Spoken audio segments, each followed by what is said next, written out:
Hi everyone, my name is Brianna Burnett and this is my sugar project. Sugar is a molecule called sucrose and it can be found in a variety of different things such as plants, fruits, and many other different food items. If you look to the picture on the left, this is a sugar molecule. It's got sucrose, a glucose ring, and a fructose ring. And the purple are carbon, the red is oxygen, and the white is hydrogen. Sugar is a disaccharide that was created through a combination of glucose and fructose.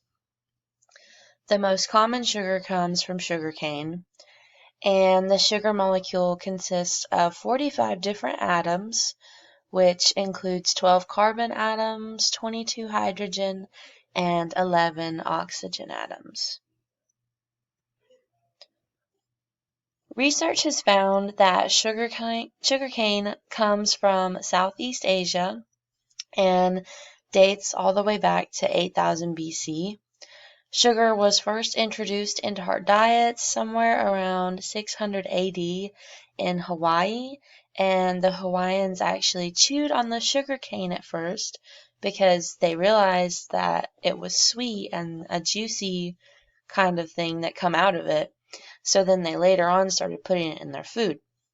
The sugarcane juice was added to fruits, vegetables, breads, and puddings. Sugar can be found in plants, fruits, vegetables, and so on. The sugar that we eat the most is going to come from a sugarcane stalk and sugar beets. In order to retrieve the sugar from the plants, they are processed in machines, and that makes the whole process overall really a lot more easier because instead of doing it by hand or with like a hand cranking machine, they use like automatic machines. So the big question that everyone has been wondering is, why is sugar in all of our food? Why is it necessary? What's the deal with that? And some of the reasons that it's in everything is because it preserves our food longer. For instance, if you bought a bag of bread at the grocery store in today's world, it would probably last for 2 weeks. But if you bought a bag of bread, 15 years ago, it might only last 4 to 5 days. And they keep putting more sugar in everything because it makes it last longer. I think I looked at a bag of bread that we had, and it had like 53 grams of sugar in it. I mean, it was a ridiculous amount. Another reason is because it gives it a better flavor. And that's fair. I understand that. So it does make things taste better. The third reason is it can balance the acidity of foods.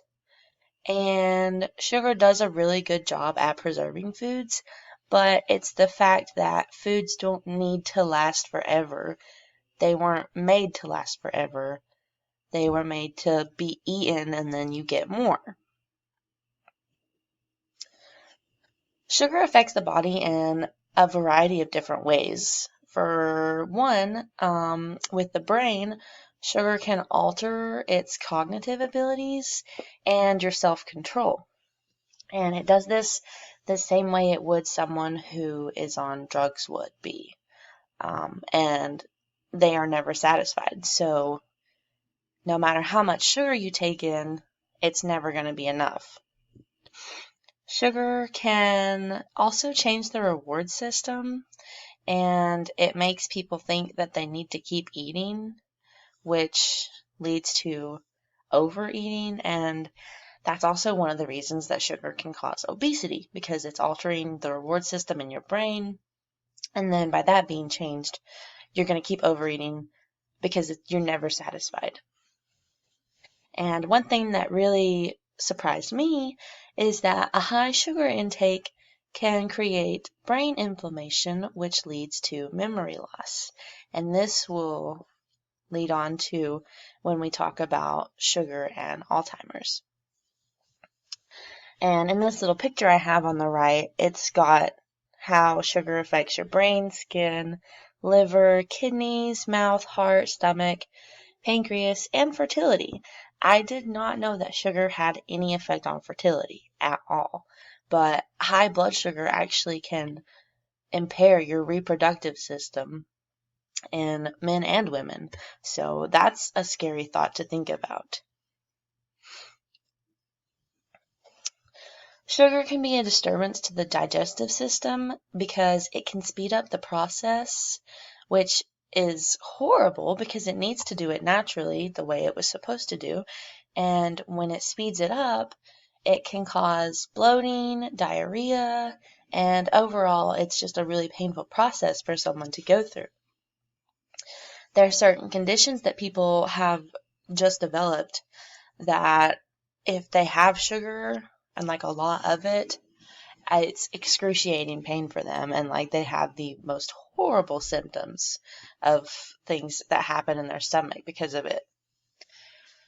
Sugar can have a really nasty effect on the body's digestive system if someone has a certain condition or even if they don't.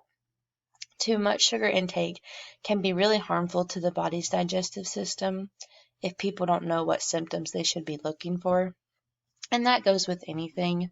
If you don't know what to look for, you can potentially really be damaging your body. So that's also a big thing that needs to become more aware. Sugar has a very drastic effect on the heart, which, to no surprise, I assumed it did have a very bad effect on it. Research has shown that when there has been a high consumption of sugar, it's also been linked to an increased cardiovascular disease. In the 70s, there was a study conducted that linked sugar and coronary heart disease together. Sugar can have very damaging effects on the heart, and it can easily shave the years off of a person's life if they consume too much sugar. So what this sounds to me like is sugar has a lot of similarities to someone who has high cholesterol or high blood pressure, and it's just foods linking to all of these horrible problems in the human body. So that makes you wonder, why are these foods still so popular if they're so damaging to our bodies? The big thing that I was really curious about was sugar and obesity.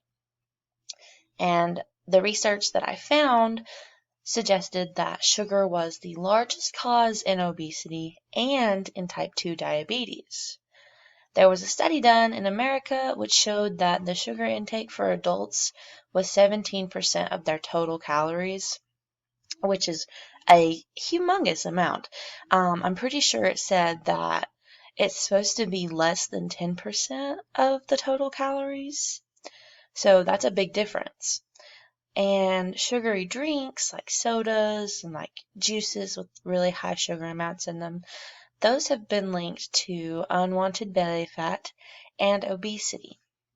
Research has shown that people who drink sodas on the regular are larger than people who don't drink them all the time.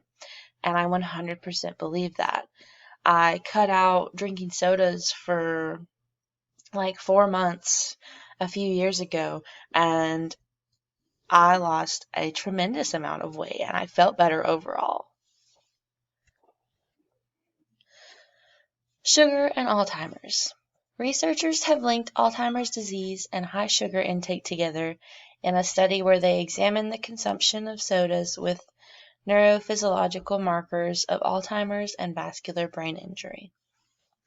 These studies have also shown us that when a person has a really high intake of sugar, it is linked to markers of preclinical Alzheimer's disease. Sugar has also been found to help cause pre-dementia in people without having diabetes, and this is due to their blood sugar being above average. For my Fed Up movie reflection, the movie started out telling the story of how people in America were in an epidemic of obesity and how consuming too much sugar was the main source of everyone's problems. To me, it revolved around people who were gaining weight and what the government dietary guidelines are, and how the government could be escalating the situation instead of fixing it. That was my interpretation of it, because from what all the people speaking about it were saying was, why would the government be making all these like diet foods and stuff when they were really worse than normal food was? And it went over a lot of different scenarios and stories where people were talking about their own experiences with sugar and addiction and obesity. And it had a lot of overweight children, which I thought was very eye-opening and honestly just really sad. I think that this film talks about subjects that seem to have like been kept quiet by the government in a way to kind of protect their own back. And I think the people who made this film wanted to get it out there that like something's not right with the way the food is being put out in the world and the way sugar has affected so many different people in horrible ways. And for my food journal, I quit drinking sodas for a week. My first few days were pretty rough. I had really bad headaches for maybe the first 3 days, and I started to crave sugar really bad. Like, I felt like a drug addict because I wanted sugar so bad. Like, I wanted a soda to the point that I wanted to give up, but I didn't. I had become really irritable because I couldn't have the high amounts of sugar that my body was craving because it was so used to it. And the last 2 days of the experiment were great, and all of my withdrawal symptoms had subsided. And over on the left, I just have a picture of the 4 stages of sugar withdrawal. And it's actually really interesting to read because you start out and you're really hyper and like you're pumped because you're going to give up on sugar, but then you start to crave it. And then you get the symptoms and you kind of feel like you're getting defeated. But then lastly, you start to feel better. And that's so true. You do start to feel better once you get past all of it. It's like quitting any bad habit. My overall thoughts were that sugar is a very addictive additive to food and drinks, and it can be really bad for your health if you consume too much of it. And people in the world need to be more aware of the harm that sugar does to your body. And lastly, after doing this project, I'm going to be trying to cut out a lot of my sugar intake for my own health. And these are my references. And I have a list of photo references, and that's in order. And I hope you guys enjoyed this. Thank you.